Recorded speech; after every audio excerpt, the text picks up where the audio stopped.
Hello friends, स्वागत है आप सबका 1857 क्रांति के साथ एक बार फिर हरियाणा जी के लिए। चलिए ज़्यादा समय न लेते हुए सीधे अपने विषय पर आते हैं। 1857 की क्रांति, जो ये 1857 की क्रांति हुई थी ना, ये क्रांति थी, इसको पता क्या बताया? इसको बताया कि ये एक सैनिक विद्रोह था। क्या बताया? सैनिक विद्रोह। और यही बताया गया 1857 की क्रांति को आजादी की पहल। आजादी की पहल। अब अंतर क्या है? जो सैनिक विद्रोह बताया ना, ये किसने बताया? ये ब्रिटिश कंपनी ने बताया, यानी कि अंग्रेजों ने बताया। और आजादी की पहल किसने बताया? ये बताया भारतीय लोगों ने। भारतीयों ने क्या कहा कि ये तो आजादी की पहल है, राइट। इसके बाद देखते हैं भाई, अब जो 1857 की क्रांति है ना, इसका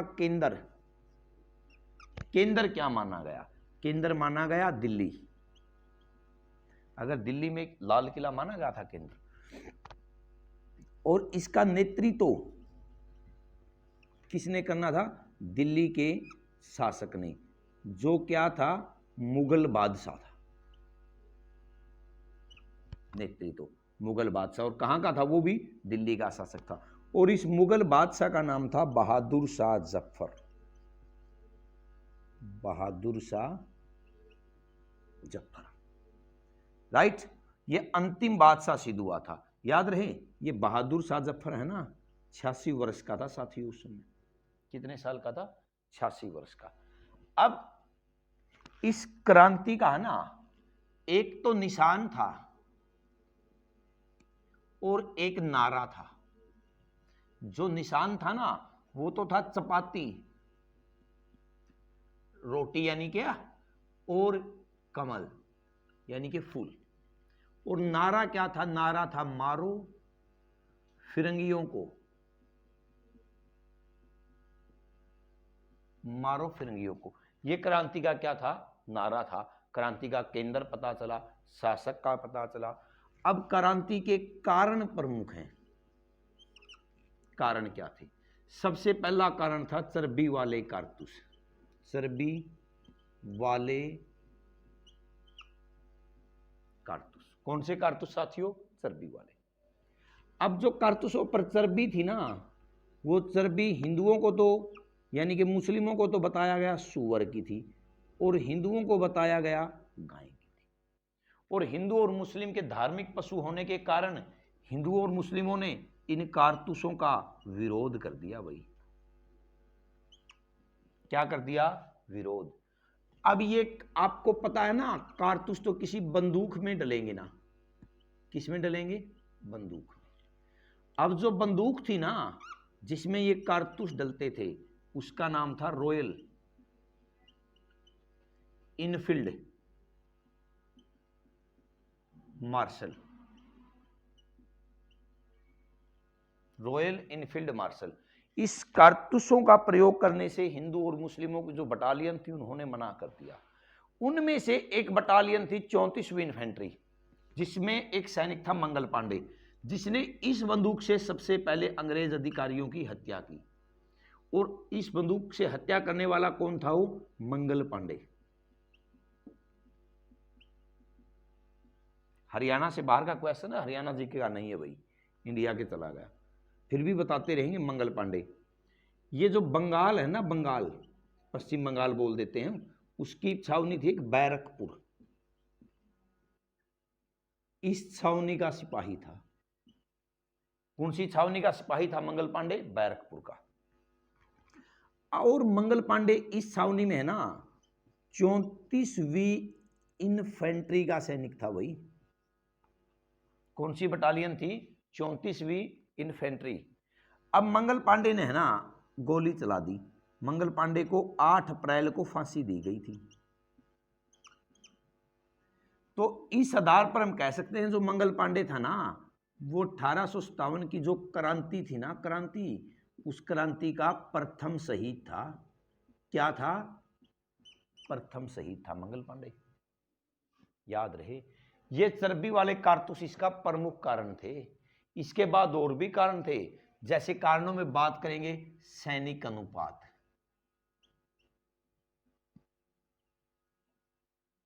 दूसरा कारण क्या था? सैनिक अनुपात। बस समझना भी नहीं, लिखना भी नहीं, बस 1 मिनट के लिए देखेंगे इसको। बस अब क्या होता था, 5 भारतीय सैनिक और 1 अंग्रेज सैनिक, इस तरह बटालियन बनाई गई थी, ग्रुप बनाए गए थे। 5 भारतीय सैनिक कार्य करेंगे तो 1 अंग्रेज सैनिक उनसे कार्य कराएगा, राइट। मान लीजिए भारतीयों का वेतन x हुआ और इस अंग्रेज का भी वेतन क्या हो गया? x हो गया। वेतन इक्वल टू होता था, कार्य भारतीय करते थे, जो अंग्रेज अधिकारी था वो उनको कंट्रोल करने का काम करता था। चलिए अब जो ये 5 है ना, 5 ये मान लीजिए दिन में 12 घंटे काम करते थे और ये एक इनसे 12 घंटे काम करवाता था। अब इन 5 का काम 6 घंटे बढ़ाकर मान लीजिए 18 घंटे कर दिया, तो इसका भी काम 6 घंटे बढ़ाकर 18 घंटे कर दिया। अब भारतीय सैनिक तो 18 घंटे काम करेंगे और अंग्रेज एक सैनिक उन सैनिकों से 18 घंटे काम कराएगा। और जो वेतन था ना, वेतन में जितनी वृद्धि होती थी वो इन भारतीय सैनिकों को न मिलकर इस अंग्रेज सैनिक को मिलती थी वृद्धि। तो ये तो भारतीयों का शोषण था। क्या था? शोषण। दोबारा शब्दों में देखेंगे, आसान शब्दों में, भारतीय 5 सैनिकों के ऊपर एक अंग्रेज सैनिक होता था। 5 सैनिक काम करते थे, उनकी मान लीजिए तनख्वाह हो गई इतने रुपए, x रुपए होगी, तो अंग्रेज की भी x रुपए होगी। तो जो अधिक काम का ओवर टाइम का वेतन मिलता था ना, उन 5 सैनिकों को न मिलकर उस एक अंग्रेज अधिकारी को मिलता था। ये सैनिकों का शोषण कह सकते हैं और सैनिकों के अनुपात की नीति कह सकते हैं। इसके बाद देखिए, थोड़ा आगे बढ़ते हैं यहां से।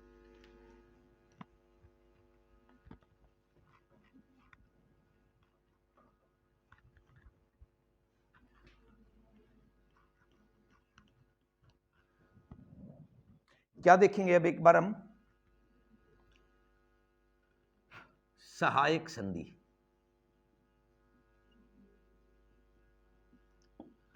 ये समझने का टॉपिक आ गया भाई, सहायक संधि क्या था? जो अंग्रेज होते थे ना, अंग्रेज, इन अंग्रेजों ने अपनी एक सेना बना ली भाई, मान लिया हमने बना ली, और इस सेना को किसी भी शासक के पास छोड़ देते थे। छोड़ दिया शासक के पास। अब ये शासक है ना, इस सेना का पूरा खर्च वहन करता था, स्वयं देता था सारा खर्च। जैसे खर्च क्या होता है, चाहे इनको वेतन देना हो सेना को, चाहे इसको खाना देना हो, चाहे इसको हथियार देने हो, चाहे इसको वर्दी देनी हो, चाहे इसको रहने के लिए स्थान देना हो, तो सभी का प्रबंध कौन करता था? वह शासक करता था। सेना किसकी होती थी? अंग्रेजों की। अब जब इसको आवश्यकता होती थी ना, कहीं युद्ध वगैरह हो जाता था, तो ये सेना इसकी मदद करती थी, कर देती थी। और मान लीजिए जिस शासक को इसने हराया है ना, हराया है, वो इसका न होकर, वो साम्राज्य जिसको हराया वो साम्राज्य इसका न होकर वो अंग्रेजों का होता था। किसका हो जाता था? अंग्रेज। सहायता करने के बदले अंग्रेज जीता हुआ साम्राज्य स्वयं हड़प लेते थे। और अगर ये शासक मना कर देता था सेना रखने से, इस शासक ने मना कर दिया और इस सेना को किसी अन्य शासक ने रख लिया, तो इस अन्य शासक के माध्यम से इस शासक पर आक्रमण करवा देते थे। जो अंग्रेजों की इस बात का विरोध करता था तो उस पर आक्रमण करा देते थे। ये कौन सी संधि थी? सहायक संधि, राइट। इस सहायक संधि के कारण भी बहुत से सैनिकों ने, बहुत से साम्राज्यों ने, बहुत से शासकों ने अंग्रेजों के विरुद्ध 1857 क्रांति में भाग लिया। अब एक नीति लाई, ये लैप्स की नीति। लैप्स की नीति, भारतीयों ने इस नीति को पता क्या कहा? हड़प की नीति। कौन सी नीति कहा? हड़प की नीति। थी भी हड़प की नीति। देखिए क्या रहेगा, एक ए नंबर से राज्य है भाई कोई भी, राइट। अब ये राजा है, तो राजा है ना स्वयं, वो मर जाता है, मृत्यु होगी उसकी। अब इस राजा के है ना स्वयं की संतान नहीं है, स्वयं की संतान नहीं है, तो इस राजा के मरने के बाद इस ए नंबर साम्राज्य का उत्तराधिकारी नहीं रहा कोई। उत्तराधिकारी नहीं रहा, क्योंकि राजा के स्वयं तो संतान थी नहीं, तो उत्तराधिकारी नहीं रहा। तो इस राजा के परिवार वालों को कोई भी पुत्र गोद लेकर शासक बनाने का अधिकार नहीं था। यानी कि अगर किसी राजा के पुत्र होने से पहले, उत्तराधिकारी होने से पहले मृत्यु हो गई, तो वह उत्तराधिकारी के रूप में गोद लिए हुए पुत्र को शासक नहीं बना सकते थे। क्यों? क्योंकि वो नीति कौन सी? हड़प की नीति या लैप्स की नीति के कारण। और वो राज्य उस राजा की मृत्यु के बाद स्वयं किसका हो जाता था? वो ब्रिटिश कंपनी का हो जाता था, यानी कि अंग्रेजों का हो जाता था। तो ये भी एक क्या था? कारण। भारतीयों ने इसको हड़प की नीति कहा। और इस लैप्स या हड़प की नीति का सबसे पहले विरोध किसने किया था? हमने सुना है झांसी वाली रानी सुभद्रा कुमारी चौहान की बहुत ही अच्छी एक रचना, खूब लड़ी मर्दानी थी वो तो झांसी वाली रानी थी। आपने पढ़ी भी होगी, सुनी भी होगी। सबसे पहले यहां से इस नीति का विरोध हुआ और झांसी की रानी लक्ष्मीबाई ने 1857 की क्रांति में तांत्या टोपे के साथ मिलकर बखूबी अंग्रेजों को जवाब देने का काम किया था। अब इसके बाद देखते हैं भाई,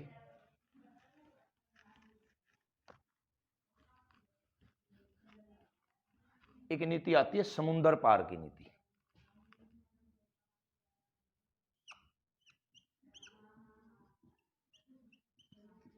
समुंदर पार की नीति देखिए, ये भारत है, ये अंग्रेज हैं। कहां के हैं ये? इंग्लैंड के, राइट। भारत पर किसका कब्जा है? अंग्रेजों का। अंग्रेज कहां के? इंग्लैंड के। अब इस इंग्लैंड देश ने एक एक्स देश पर और अधिकार कर लिया, राइट। अब इंग्लैंड के नागरिकों ने भारत की सेना बनाई और उस भारत की सेना को समुद्र पार यहां इस देश के खिलाफ लड़ने के लिए भेज दिया।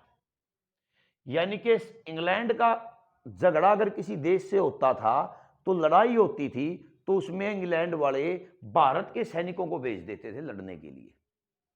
भारत के सैनिक मरते थे, भारत के सैनिक जो समुद्र पार भेज दिए जाते थे वापिस नहीं आते थे, बीमार होकर मर जाते थे, दूसरा वातावरण के कारण मर जाते थे, कुछ युद्ध में मर जाते थे, तो वो वापिस नहीं आते थे और उनके परिवार वालों को भी कोई सुरक्षा नहीं थी। तो इस वजह से भारत के सैनिकों ने समुद्र पार की नीति का क्या किया? विरोध किया भाई।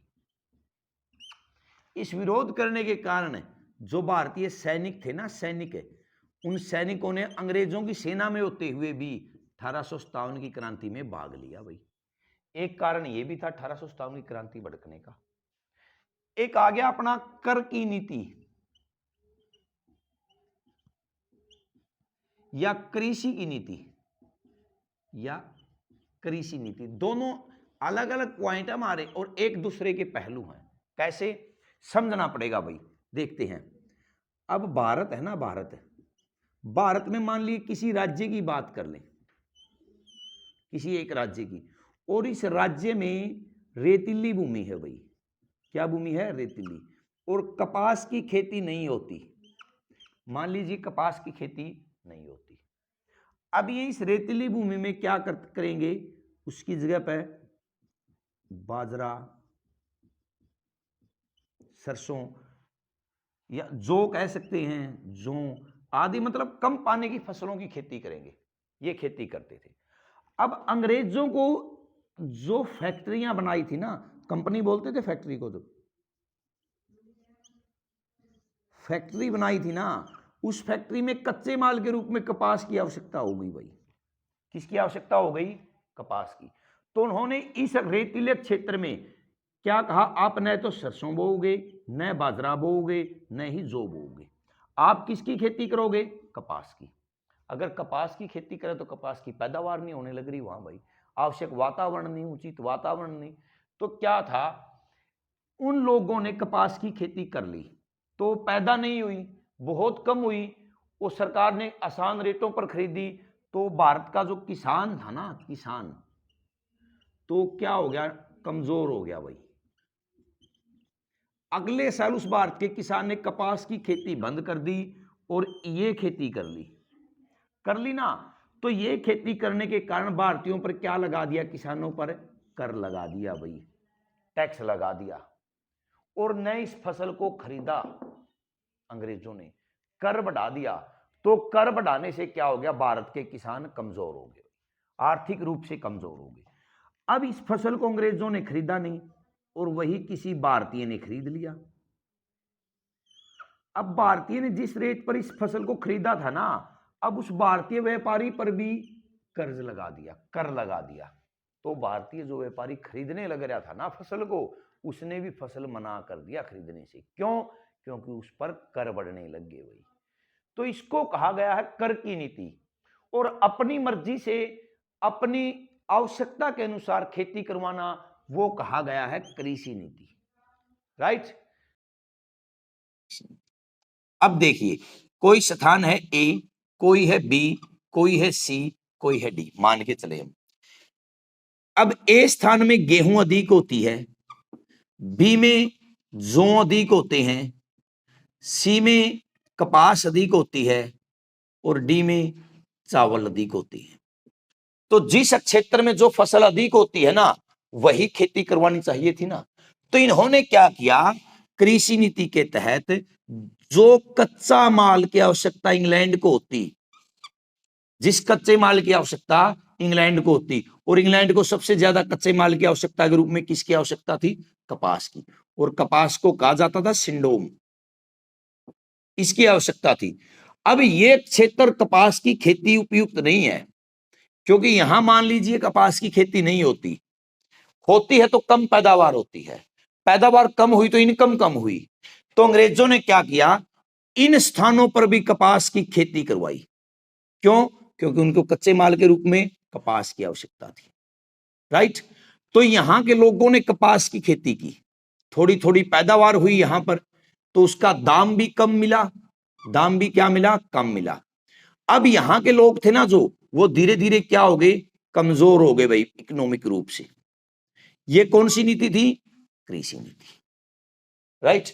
अब इसी का दूसरा रूप है, ये हमारी 6 नंबर, ये 7 नंबर, 8 नंबर बात आ गई, इसी का बी पार्ट आएगा, व्यापारिक नीति। व्यापारिक नीति। अब मान लीजिए इस क्षेत्र के लोगों ने, इसने तो कपास की खेती कर ली, मान लिया इस क्षेत्र के लोगों ने कपास की खेती नहीं की, नहीं की ना, इन्होंने किसकी खेती की, जौ की कर ली और गेहूं की कर ली और चना की कर ली। मान लीजिए ये खेती कर ली। अब व्यापारिक नीति के तहत इन फसलों को खरीदा नहीं गया, खरीदा नहीं गया, बल्कि जिसने ये कृषि की है ना, उन पर कर की नीति के तहत अनेक टैक्स लगा दिए। क्या लगा दिए साथियों, टैक्स लगा दिए। मान लीजिए अंग्रेजों ने नहीं खरीदा, हमने खरीद लिया, किसी भारतीय ने खरीद लिया। अब भारतीय ने गेहूं को या जौ को 10 रुपए किलो के हिसाब से खरीद लिया, मान लिया हमने। अब 10 रुपए तो भारतीय व्यापारी ने इनको दिए जिसने फसल को उगाई, और इस 10 रुपए पर 10 रुपए ही टैक्स लगा दिया। अब उसको कितने रुपए, 20 रुपए अदा करने पड़े, परंतु वास्तविक कीमत इनकी 10। तो ये कौन सी नीति थी, व्यापारिक नीति। इसी के तहत एक नील नील नील की खेती करवाई गई थी बंगाल में। तो बंगाल के लोगों ने नील की खेती में फायदा नहीं लगा भाई, तो उन्होंने खेती करने से मना कर दिया। तो उन पर क्या किया गया, कृषि की नीति और व्यापारिक नीति के अनुसार नील की खेती के लिए बढ़ावा देने के लिए क्या कर दिया, कर लगा दिया। क्या लगा दिया, कर लगा दिए। तो नील की खेती से अलग खेती करता था। तो ये सब कारण क्या थे, ये क्रांति के कारण थे आरंभ होने के। अब 1857 की क्रांति में भारतीयों की हार हुई थी, क्या मानी जाती है, हार। अब देखेंगे भाई हार के क्या क्या कारण बने, कि भारतीयों ने हार महसूस की इस क्रांति में।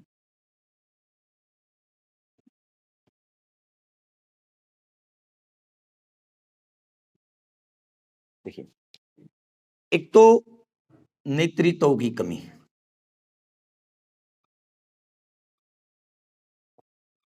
क्यों कमी, नेतृत्व किसने किया, बहादुर शाह जफर ने, जो खुद कितने वर्ष का था, 86 वर्ष का। ये हार का कारण था एक तो, है ना। एक था तालमेल की कमी।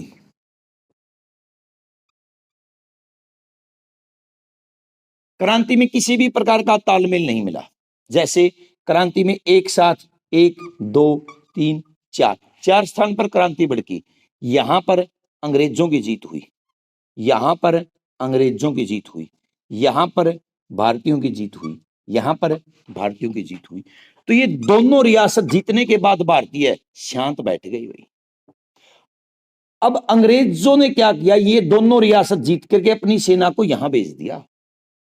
अंग्रेजों ने आपसी सहयोग और तालमेल का परिचय दिया, परंतु भारतीयों ने आपसी सहयोग और तालमेल का परिचय नहीं दिया। अब हथियारों की कमी, हथियार की कमी के कारण क्या था, 2 दिन 3 दिन तो भारतीय सैनिक अच्छे से युद्ध में हिस्सा लिया, हथियारों की कमी के कारण अब पीछे हटने लगे। हथियारों की कमी के साथ साथ रसद की कमी, रसद की कमी में क्या आ गया, रसद की कमी में हथियार भी आए, खाना भी आया, पानी भी आया, और सहयोग, हर प्रकार का सहयोग भी आया, और मेडिकल को हम उस समय लिखते हैं दवाई वगैरह आदि, ये कमी भी प्रमुख रही। हार का कारण ये भी थी। और दूसरा था जो हथियार थे ना, हार के कारण हथियार क्या थे, उस समय के अनुसार आधुनिक नहीं थे भारतीयों के पास, राइट। और जो ब्रिटिश सरकार थी ना, ब्रिटिश सरकार, उसके पास हथियार क्या थे, उसके पास आधुनिक हथियार थे भाई। क्या हथियार थे, आधुनिक हथियार। अब क्या था, जो छोटी रियासत थी या कुछ अन्य रियासत थी, इन रियासतों ने क्या किया, अंग्रेजों का साथ दिया, अंग्रेजों का साथ दिया। सबसे मुख्य कारण हार का ये था। इस प्रकार 1857 क्रांति में भारतीयों की हार हुई। अब उससे भी प्रमुख बात आती है हमारी कि हार तो हो गई, तो हरियाणा में जो क्रांति भड़की ना, वह कहां कहां पर भड़की और किस किस ने उस क्रांति में नेतृत्व किया। हरियाणा में कहां कहां से क्रांति का नेतृत्व किस किस शासक ने किया। जब हरियाणा में हम बढ़ते हैं ना, तो केवल 1857 क्रांति का यह प्रश्न एग्जाम में पूछा जाएगा, क्रांति का केंद्र क्या था, राइट। देखिए, एक क्रांति का केंद्र था झज्जर और एक था फर्रुख नगर, राइट। जो झज्जर थी ना, उस समय की बड़ी रियासत थी, और फर्रुख नगर है ना, वो छोटी रियासत थी उस समय की, राइट। जो फर्रुख नगर था ना, वहां से तो नेतृत्व किसने किया था, अली अहमद ने। किसने किया, अली अहमद ने।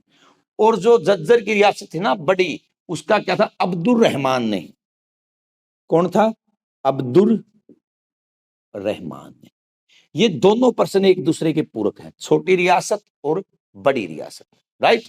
अब जैसे दिल्ली से नेतृत्व किया था ना, दिल्ली से, तो वहां का नेतृत्व किया था बहादुर शाह जफर ने। अब अहीरवाल की बात आती ना, रेवाड़ी की, अहीरवाल, राव तुलाराम, राव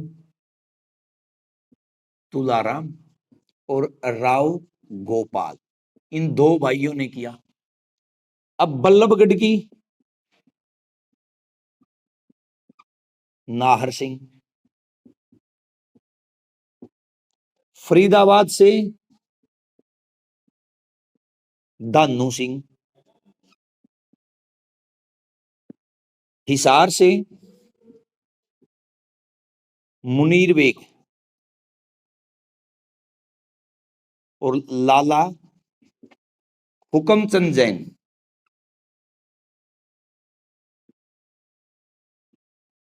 लाला मुनीर बेग और लाला हुकमचंद जैन। अब रानिया से नूर मोहम्मद खान,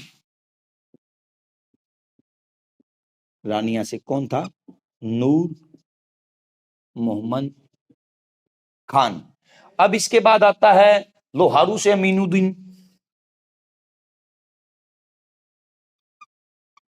अमीनुद्दीन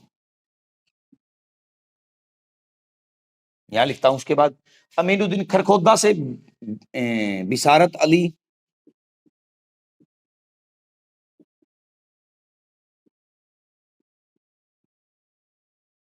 खरखोदा से कौन है? बिशारत अली। दुजाना से हसन अली। दुजाना से, दुजाना है ना, एक छोटी रियासत होती थी, 1803 में रियासत का दर्जा मिला था। मेवात से सदरुद्दीन अली। मेवात से सदरुद्दीन अली। ये देखिए, हिंदू और मुस्लिम शासकों ने एक साथ मिलकर क्रांति का नेतृत्व किया था। पानीपत से अली कलंदर। पानीपत से अली कलंदर। पानीपत से कौन था? अली। रोपड़ से मोहन सिंह।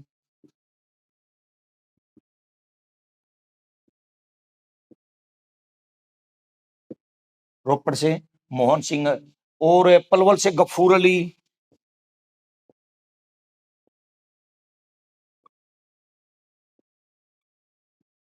पलवल से कौन था भाई? गफूर अली। और भाई ऐसे ही बात रहेगी हमारी यही थे बस। रेवाड़ी से अहीरवाल कहते हैं, राव तुलाराम और राव गोपाल। प्रमुख क्रांतिकारी हमारे ये थे। इन रियासतों का नेतृत्व इन्होंने किया था। अब जैसे बात आती है ना जींद की, स्वरूप सिंह, पटियाला की, नाभा की, ये प्रमुख रियासत थी जो अंग्रेजों के सहयोगी थी। अंग्रेजों की सहयोगी रियासत थी।